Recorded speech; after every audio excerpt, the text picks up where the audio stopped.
Dicen que las bodas unen a las familias, pero a veces, en silencio, te muestran cuán lejos han llegado a estar.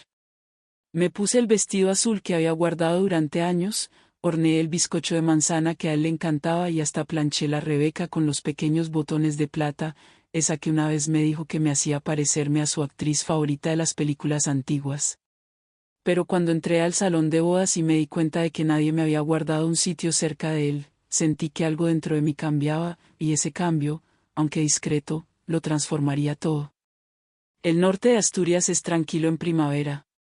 No es paz, es olvido.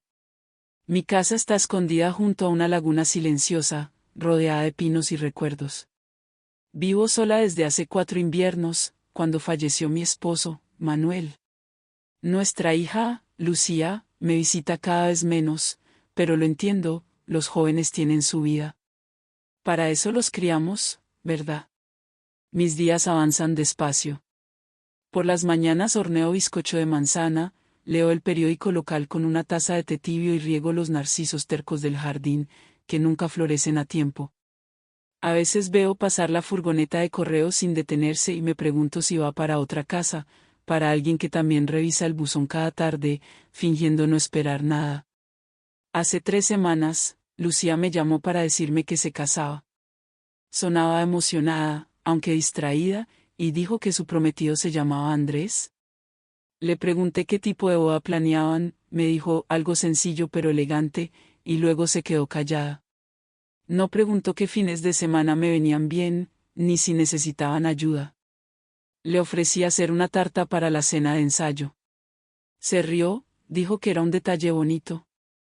Colgamos y me quedé mirando el teléfono, sintiendo esa punzada, como si de pronto me hubieran dado el papel de invitada en una historia que yo creía estar escribiendo. A pesar de todo, mantuve la esperanza. Escogí mi vestido, limpié el porche, hasta arreglé las mangas de mi abrigo, porque una parte de mí aún creía que, quizás, esta boda nos acercaría de nuevo. A veces, las mayores pérdidas no llegan con gritos ni portazos, sino con silencios, con esos pequeños desaires amables que duelen como 1000 cortes. Es el tipo de calma que te sigue hasta la cama y te hace preguntarte cuándo dejaste de ser necesaria. La boda fue en una casa rural junto al lago, a 2 horas de aquí, un lugar elegante, con vigas de madera y ventanales enormes que daban al agua. Lucía me dijo que fue idea de Andrés, él quería algo moderno pero atemporal. Llegué temprano, como siempre, con mi vestido azul, el pelo recogido, pintalabio suave, el atuendo de una madre para el día más importante de su hija.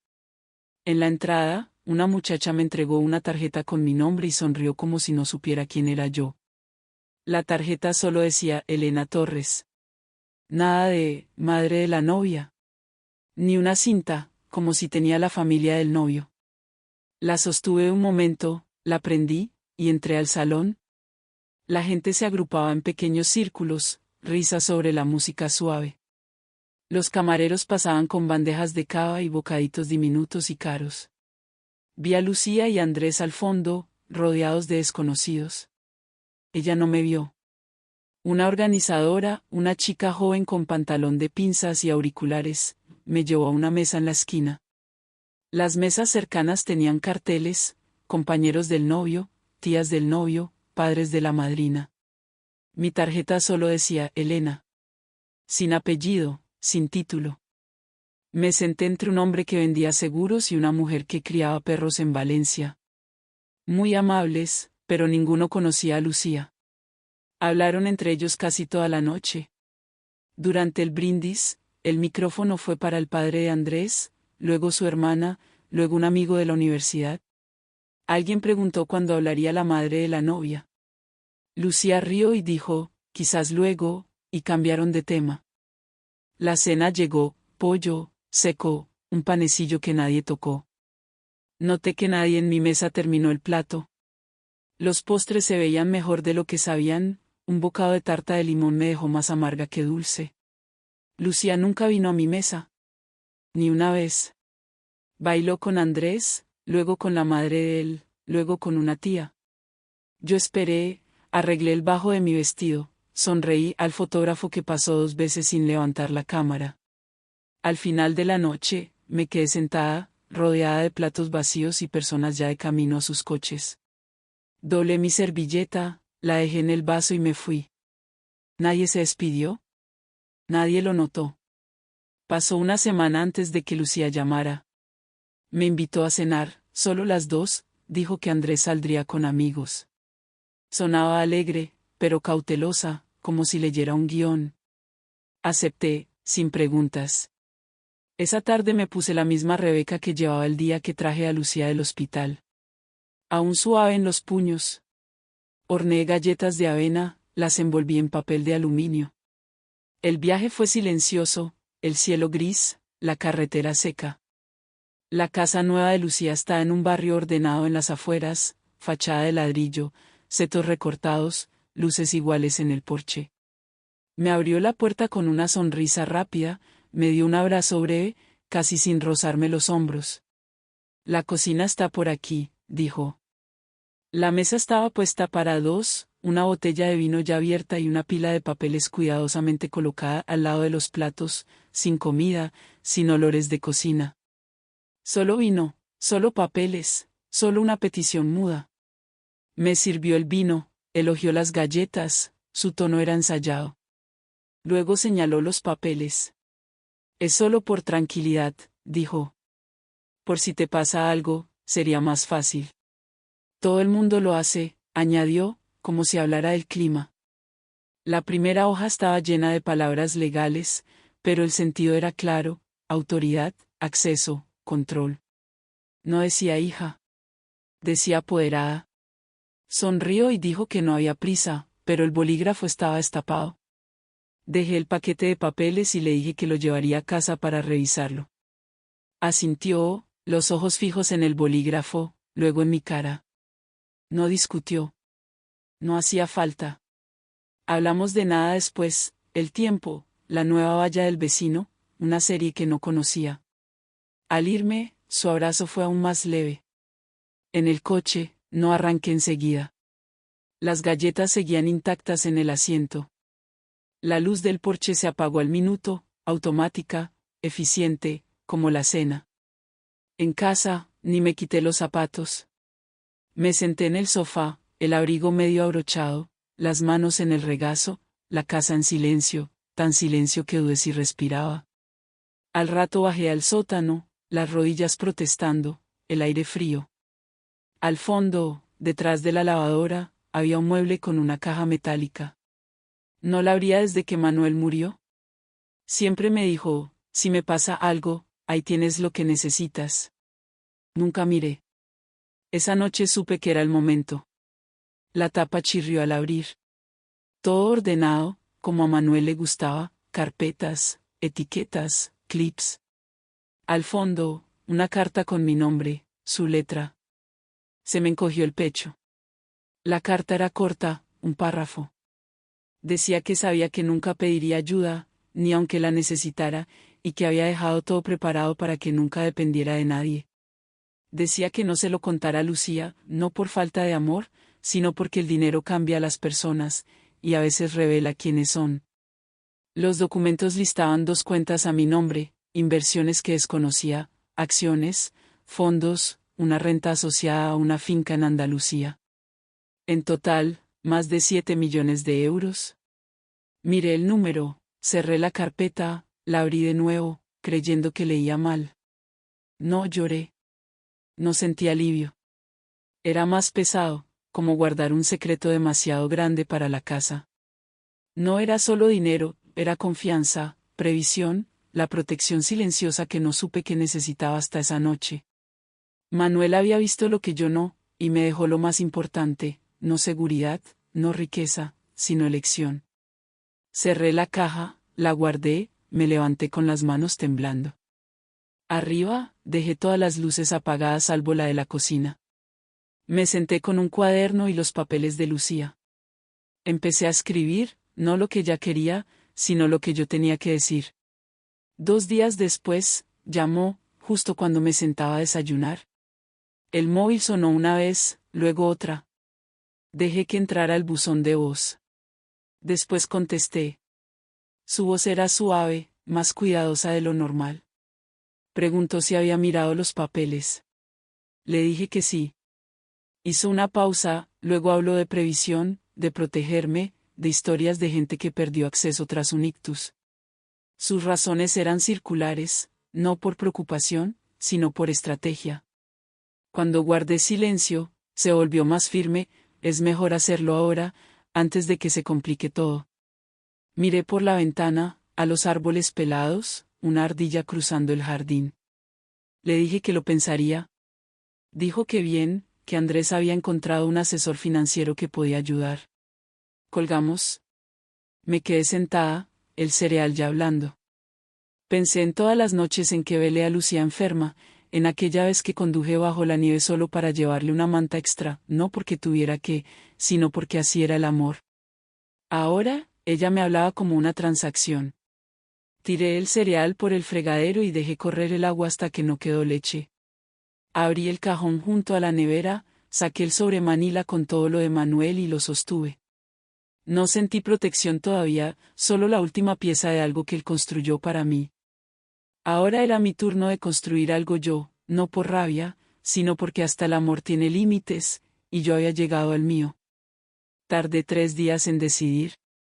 No por indecisión, sino porque quería que el silencio significara algo. No quería que mi siguiente paso naciera del miedo o del orgullo, quería que viniera del entendimiento de lo que me pedían, y de lo que ya no podía permitir. Busqué el número de Carmen en el reverso de una postal vieja. Antes era abogada de herencias. Hacía años que no hablábamos, pero recordaba que decía, las mujeres más calladas dejan las huellas más profundas. Llamé y contestó enseguida. Se lo conté, escuchó sin juzgar, y dijo que fuéramos a tomar un café y aclararlo todo. Nos sentamos en su mesa, su casa llena de libros y mantas. Le pasé el sobre, leyó línea por línea, ojos expertos. Al terminar, dijo, tienes más poder del que crees. El dinero estaba seguro, el respaldo legal firme, pero solo si lo mantenía así. Me preguntó si quería un fideicomiso. Respondí, sí. Preguntó a quién nombraría. Dije, a nadie. Por ahora, quizá nunca. Asintió y pidió los papeles de Lucía. Los revisó sin pestañear. Esto es agresivo, comentó, autoridad inmediata, acceso total, sin control. Estos papeles no son para cuidar, son para absorber. Rehicimos todo, las cuentas a un fideicomiso privado, bajo mi control, con condiciones que solo yo podía cambiar. Carmen añadió una cláusula médica, 2 médicos independientes antes de ceder nada. Me dio un bolígrafo. Firmé, no por nervios, sino por marcar un límite que debí marcar hace años. Una línea en el papel que decía, no soy invisible. No soy una conveniencia. No soy de nadie para gestionar. Carmen guardó todo en una carpeta gruesa, aconsejó dejarlo en un lugar seguro pero discreto. Lo puse detrás del detergente, bajo el fregadero. Volviendo a casa, el aire parecía más claro, no más ligero, sino más nítido. Por primera vez en mucho tiempo, no me sentí una madre olvidada.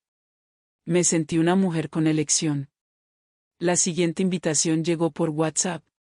Lucía quería intentarlo de nuevo, una cena de verdad, solo nosotras, sin papeles, sin presión. Esperé unas horas y respondí, claro. No le dije que no iría sola. Carmen aparcó a una calle, acordamos que se quedaría cerca. No tenía miedo. Ya había aprendido a estar en silencio sin ser blanda. Lucía abrió la puerta, sonriendo, informal. Llevaba un jersey y calcetines, como la niña que bailaba descalza en la cocina. La casa olía a ajo y pan, comida de verdad, o al menos la apariencia. Charlamos.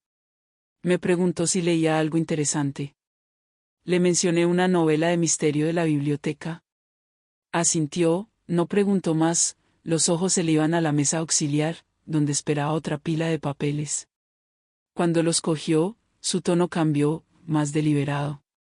Dijo que había hablado con una amiga abogada, que recomendó un acuerdo más simple, nada vinculante, solo provisional. Me deslizó los papeles. No los toqué. En cambio, coloqué mi documento doblado encima. Sin palabras, solo el crujido del papel. Bebí un sorbo de agua. Lucía dudó, luego lo abrió. Era la notificación formal: fideicomiso ejecutado, mi firma, bienes totalmente protegidos, solo revocable por mí. No cambió la cara, pero sí la mirada. Parpadeó, la mandíbula se le tensó. Le hablé con suavidad, agradecí su preocupación, entendía la necesidad de planificar, pero yo ya había resuelto todo. Era definitivo. Preguntó si había consultado a alguien. Le dije que sí, a una amiga que sabía prepararse sin presionar. La sala cayó en silencio. Se echó hacia atrás, los dedos tamborileando en el mantel, luego cesaron. Por un momento, no era mi hija, sino una mujer que se había quedado sin opciones. Carmen entró entonces, tranquila y cortés. Saludó a Lucía, se presentó, y dijo que era hora de irnos. Me levanté, cogí el abrigo y salí. Fuera, el aire era frío y cortante. Exhalé, no de rabia, sino de alivio. Por primera vez, no salía herida, salía segura. A la mañana siguiente, el frío seguía. Hice tostadas y zumo de naranja, me senté a la mesa, las manos aún calientes, el pecho cerrado. A eso de las 10, vibró el móvil. Un solo mensaje de Lucía: lo has hecho más difícil de lo que tenía que ser. Sin saludo, sin nombre, solo esas palabras.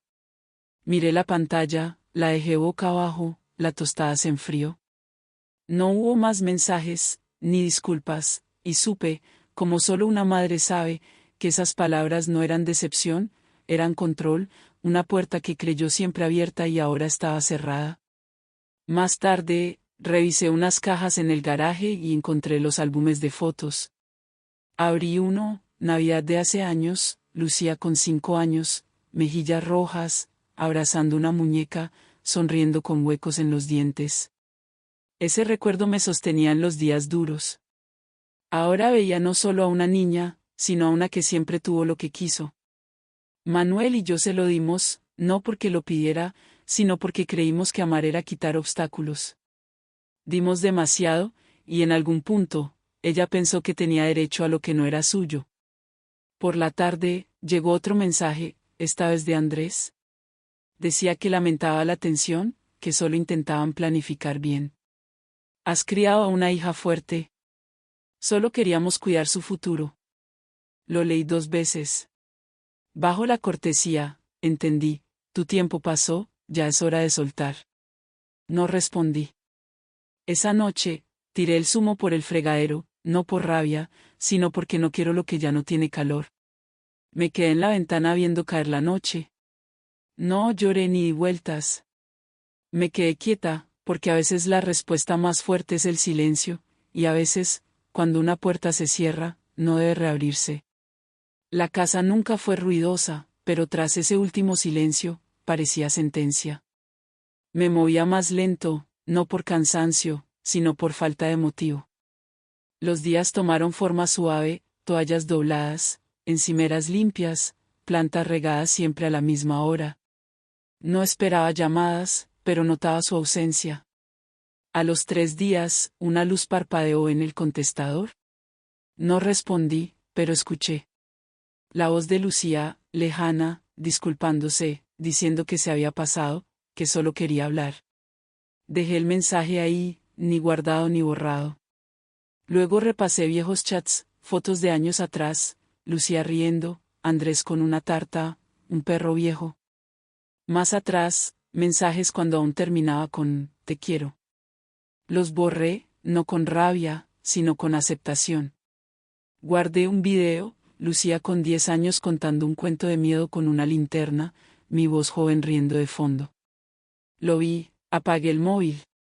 Me mudé a finales de febrero, antes de que se derritiera la nieve. La casa nueva sigue cerca de la laguna, pero más escondida, pequeña, antigua, buzón torcido, contraventanas que suenan con el viento. Era perfecta, para quien ya no necesita espacio para recibir, solo para respirar. Traje lo justo, una foto de Manuel, recetas manuscritas, libros, una tetera azul, una lechuza de cerámica. Casi todas las mañanas camino a la biblioteca del pueblo, no por libros, sino por el sonido de páginas. Ayudo en el mostrador, lo justo para sentirme útil, para mantener las manos ocupadas. Allí las conocí, mujeres que vienen cada semana, calladas, solas. Algunas leen, otras escriben, otras miran por la ventana. Están Dolores, que hace colchas con camisas de su marido, María, siempre con termo de té iniciales de su hermana, y Lidia, que solo usa el bastón en la puerta. La amistad llegó lenta, con el té, miradas, el acuerdo tácito de que nada necesitaba explicación.